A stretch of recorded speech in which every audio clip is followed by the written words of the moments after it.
नमस्ते, शुभ बिहानी। हामी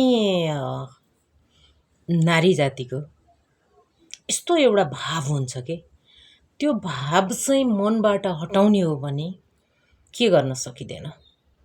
हामीलाई लाग्छ कि जिन्दगीमा कोही पुरुष हामीसँग हुनै पर्छ भन्ने होइन, तर त्यो चाहिँ गलत हो।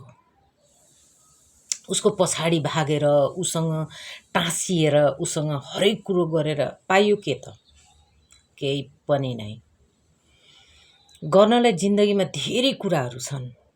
संसारमा हामीले गर्नुपर्ने कर्तव्यदेखि लिएर हरेक कुराहरू छन् होइन। त्यही भएर जतिखेर अब कहीँ कतै दुईजना जोडी हात समाएर हिँडेको देखिन्छ भने पनि ओ मेरो छैन, दुखी भइहाल्यो त्यहाँ। कोही सिनेमा हलमा गएर दुईटा जोडी बसेको देखिन्छ, फेरि त्यहाँ पनि आइहाल्यो, ओहो मेरो त छैन।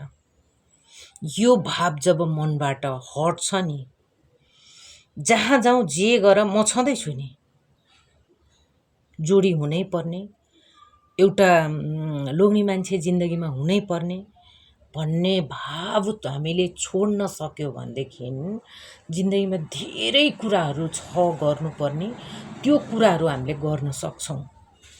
कतिले गरिरहनु भएको छ, तर धेरै प्राय गरेर मैले बुझेअनुसार चाहिँ धेरै महिलाहरूलाई चाहिँ त्यस्तै लाग्छ।